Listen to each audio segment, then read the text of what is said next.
قال ترامب: القدس لهم. وقال الله عز وجل: فإذا جاء وعد الآخرة ليدخلوا المسجد كما دخلوه أول مرة ليسوءوا وجوهكم وليدخلوا المسجد كما دخلوه أول مرة وليتبروا ما علوا تتبيرا. قال ترامب: لقد عمل فريقي ليلا ونهارا لإنجاز هذه المهمة.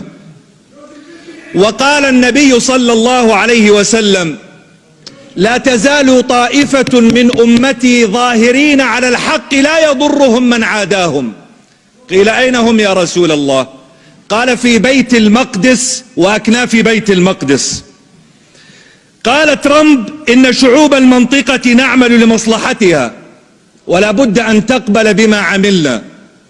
وقال النبي عليه الصلاة والسلام: لو لم يبق من الدنيا إلا يوم لطول الله ذلك اليوم حتى يقاتل آخر هذه الأمة الدجال. قيل: أين هم يا رسول الله؟ قال: أنتم شرقي نهر الأردن وهم غربيه، حتى يختبئ اليهودي من وراء الشجر أو الحجر فيقول الشجر أو الحجر: يا مسلم يا عبد الله، هذا يهودي ورائي، تعال فاقتله. قال ترامب: لا بد للعرب أن يعتذروا عن الحروب التي خاضوها. وقال الله عز وجل: ولا تحسبن الذين قتلوا في سبيل الله أمواتا بل أحياء عند ربهم يرزقون. إما أن يقتلنا كلام ترامب وأعوانه، وإما أن يحيينا كلام الله. ونحن على مفترق الطرق، لأنهم يخوضون حربا عقائدية يقرؤون ما هو مسطر في توراتهم ويعملون بمقتضاه، ونحن أمة إذا لم نعمل بما جاء في كتاب ربنا فلا قيمة لنا.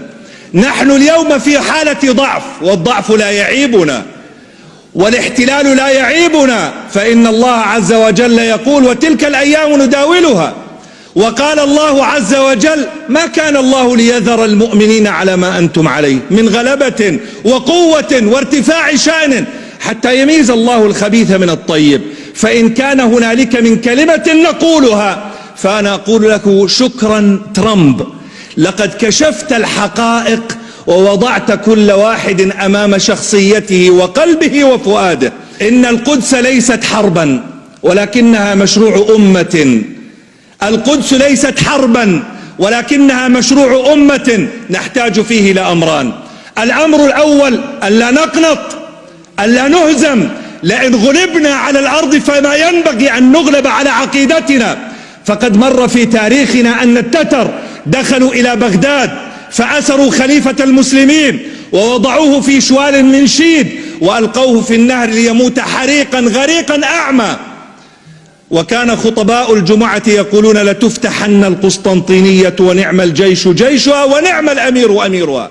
وكان صوت الهمس وقتها يقول: انظروا ماذا يقولون، وصدق الله وكذب التتر. ونحن اليوم نقول: صدق الله وكذب ترامب وأعوانه. والأمر الثاني: أننا نحتاج إلى إعداد مشروع لا إعداد حرب، فنحن ضعفاء والضعف لا يعيبنا، ولكننا نحتاج أن نجعل مشروعا لأبنائنا نقولها لهم ولو كلمة: فلسطين عربية من بحرها إلى نهرها ومن شمالها إلى جنوبها، وبالعامية: لن يضيع دين وراءه مطالب. فلسطين عربية من بحرها إلى نهرها ومن شمالها إلى جنوبها. فلسطين عربية، فلسطين عربية، فلسطين عربية، فلسطين عربية، فلسطين عربية.